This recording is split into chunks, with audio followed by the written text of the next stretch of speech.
Good day and welcome to a new video. Hey, and welcome to this video. So here I'm doing a three-tonal study, and there'll be two three-tonal studies on the course of this video, and they aren't sped up in any way. So this is pretty slow stuff. It's just me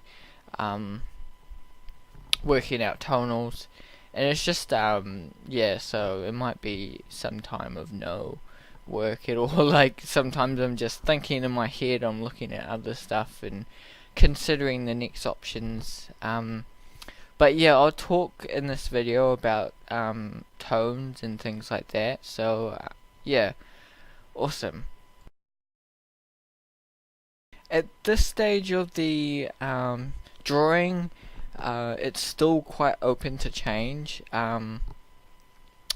But usually at this stage I'm pretty sure that's the direction and that's the kind of the laid out drawing I'm going for. So at the moment I'm just placing kind of where I think the dark spots are, and then I place back where I think the light should be hitting. So it's kind of, I think it's important because it's kind of that time where you're working out you know, how the scene will work, where the light's coming from. It's very important to take note on that. It kind of gets all your initial thoughts about the painting out in a rough little sketch. These didn't take me that long, three-tonal studies.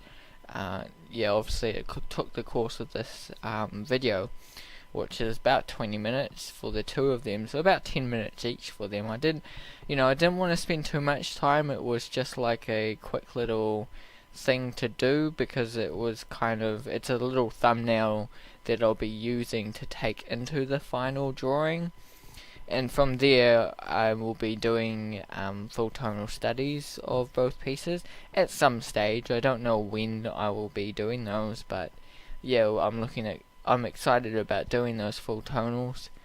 And yeah, from here I did say a little bit about, changes and things. This isn't all set in stone at this stage. You may look back at it when you start getting into the final piece, the final tonal, that you are like, oh well, why not add this in or change this because of this reason, like for this piece here, I really wanted to show this yak creature. At the start it was just me drawing this yak creature in the swamp.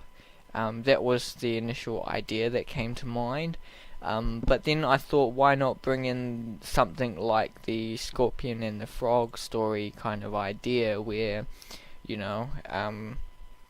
these creatures want to get across the river, the swamp here.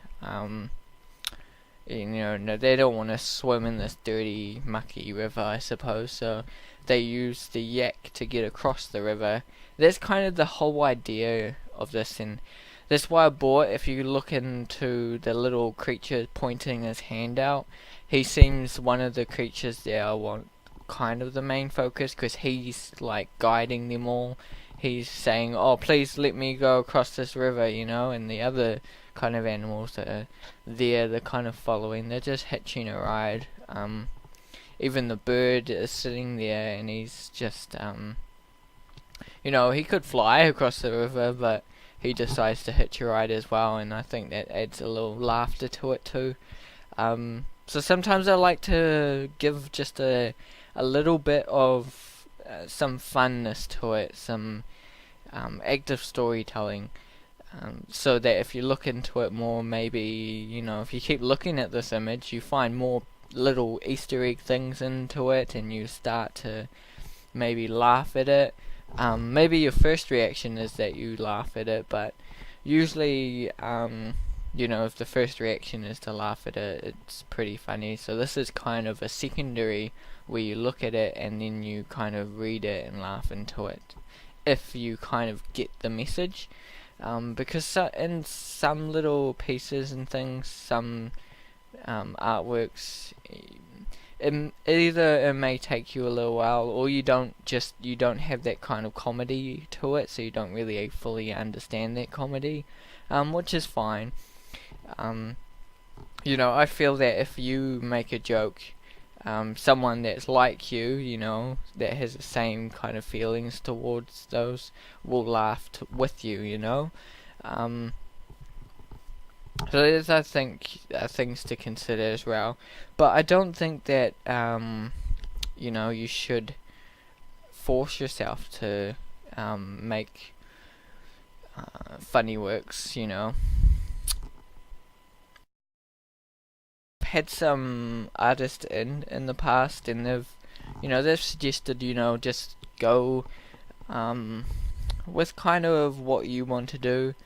And I feel the same. It's like you gotta enjoy what you do to create it the best, I reckon. If you go, for me, if you go against your current, um it doesn't always turn out the best. Not as good as the pieces that are more towards something you really want to do.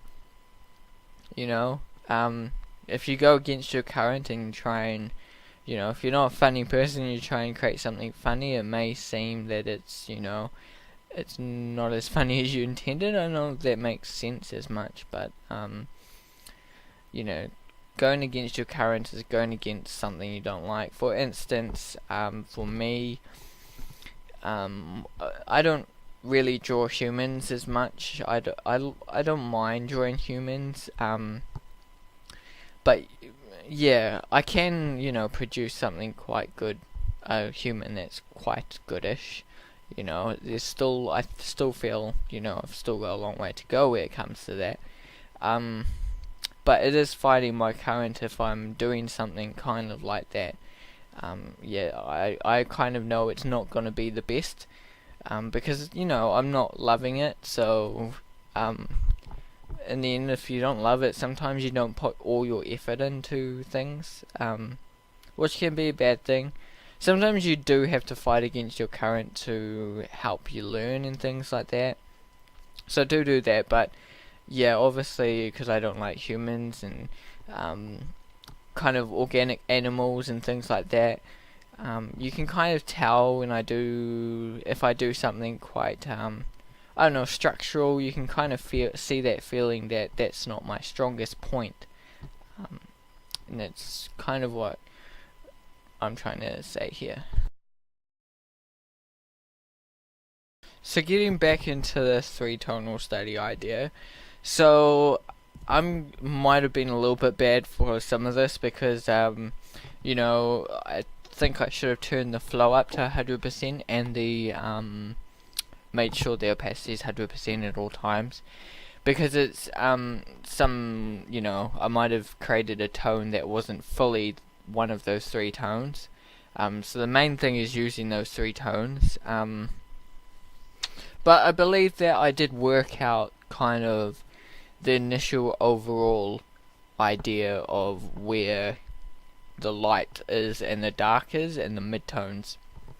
I started out with a midtone. That's a good thing. You kind of feel good starting with a midtone. In some of my paintings, I end up starting with a midtone because it's less kind of daunting than a blank white canvas. If you start with a midtone, you can have black and white, and you can add black and white in, and it actually turns out quite good. And yeah, you can work out the kind of overall feel of it. And some things I'm adding in here, I'm thinking about maybe where dark tones could be. I'm not officially, I'm just trying to work out a little bit with the rivers and the ocean view, because it is more swampy though, so I haven't fully worked it out. That will be kind of something I will work out further in my tonal study, in my full blown, and that will be the whole range from black to white, where this is only 3 colors, so there's there's only a few things that I can work out with these 3 tones. as far as I can go. But the main gist of it is working out where my dark tones will be and where my light tones will be. So this can be a very helpful step. If you're an artist like myself, I feel that you should take the time out before you do go from drawing to full-blown painting to do a three-tonal study, even as practice or just as something you can put at the side just to work out kind of tones. Because I feel like even for me, some of my tone work isn't the best. So going back and just doing those three tones is quite good. And you can do it in color. You can have it all the ranges from, you could have a light blue, a medium blue, and a dark blue. It's the same process as long as you're just using those three tones. Yeah, but it can be really helpful. You can really see you can really see where the light is and the dark is. And because it's quite restricting, you're not relying too much on heavy tone. You're only relying on these three tones. So here and everywhere I'm just adding in the white. I'm not 100% sure I'm correct with this, but it's a start. It's something that I can take into my what I'll be doing with this is a full tonal study and then a full blown color painting. So it's a start that I can take it away and bring it into things. I kind of do this though without having to do a three tonal. I kind of think about that when I start. I kind of have a layer that has just those three tones in a way. You might have seen in some of my paintings I might kind of did that in a way, but not like this as much. I did kind of do it a little bit, but it's good that I have now fully done it in another piece to kind of strengthen my workflow and things. It might not be a thing that I might keep in my workflow, but it's definitely a step that I will consider to do in every piece.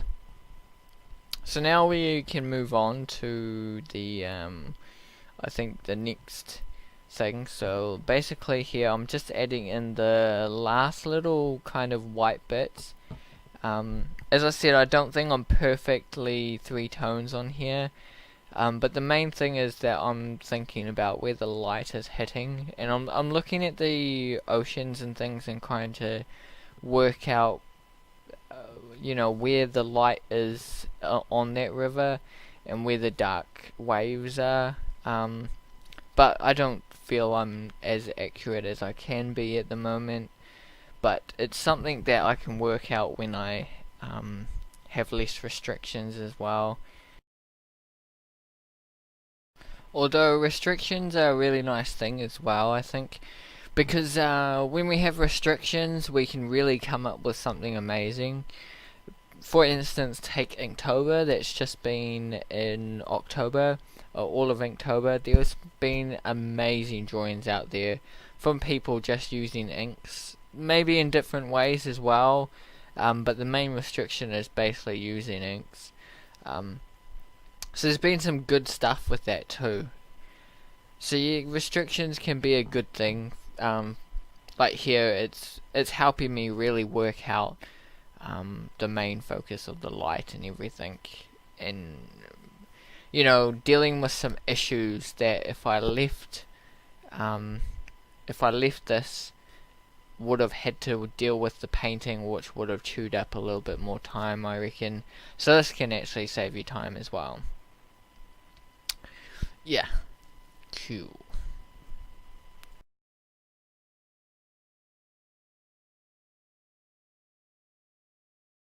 So I'll move on to my next piece.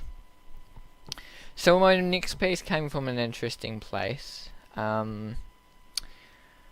I was drawing lizards, and it took a little while for me to draw a lizard. This lizard in particular.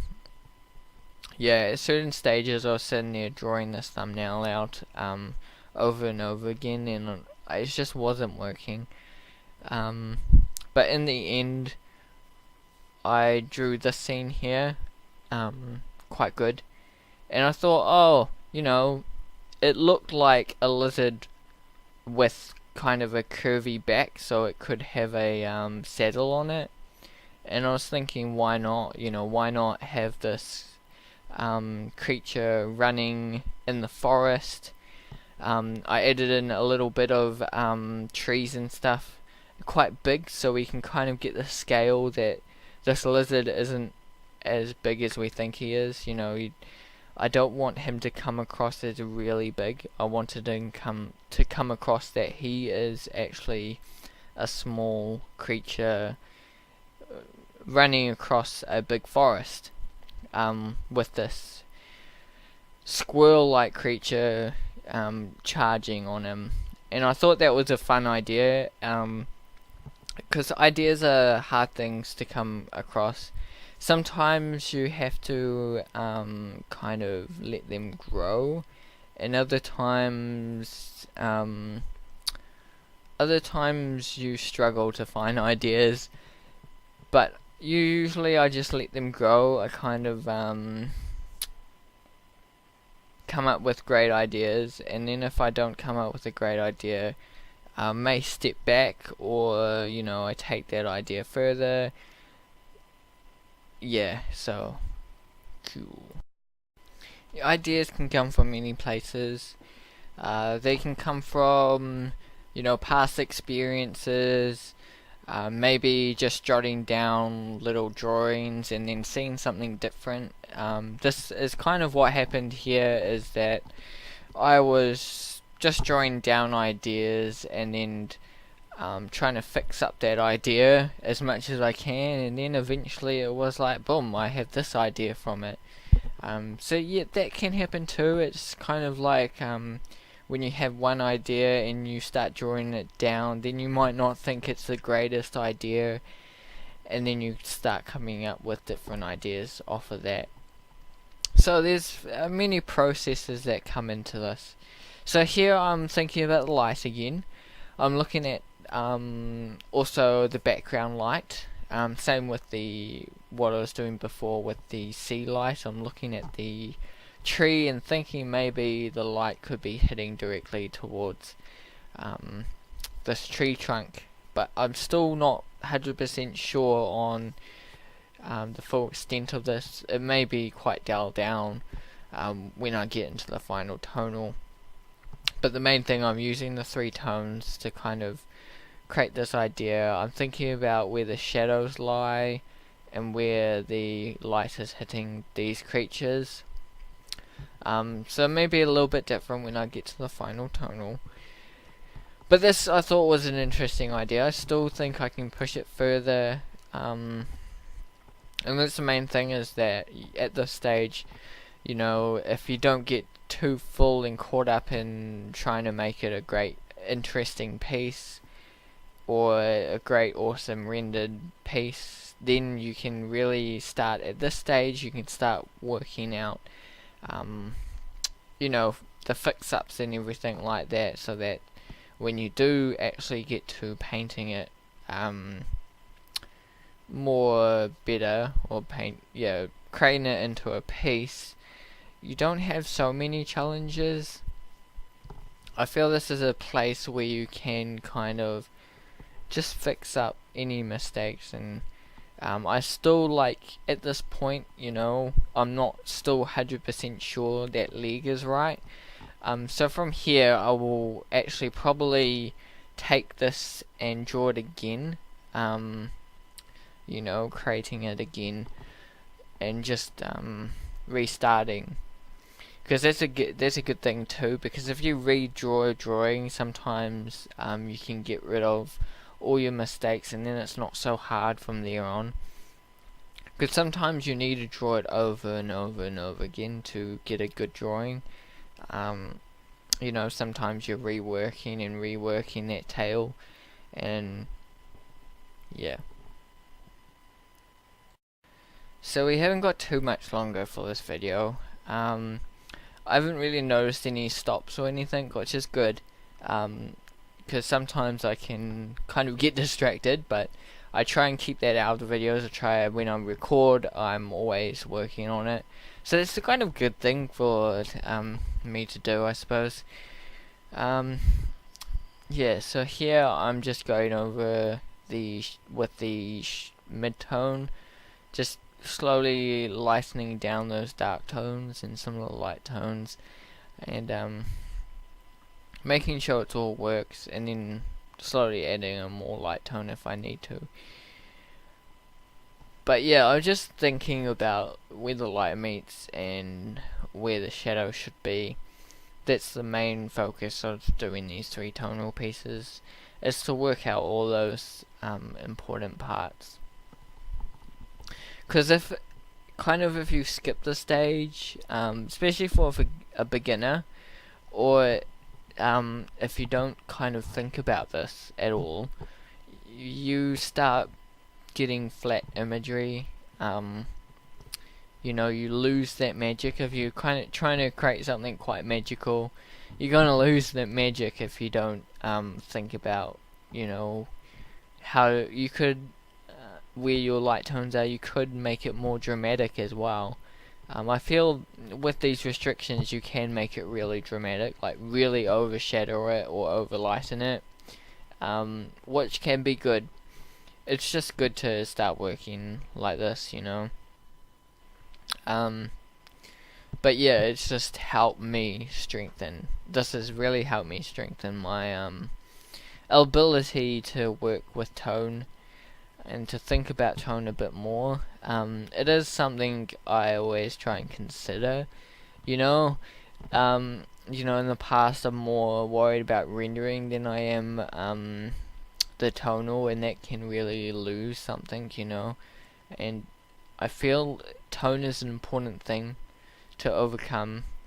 It's definitely a big foundation.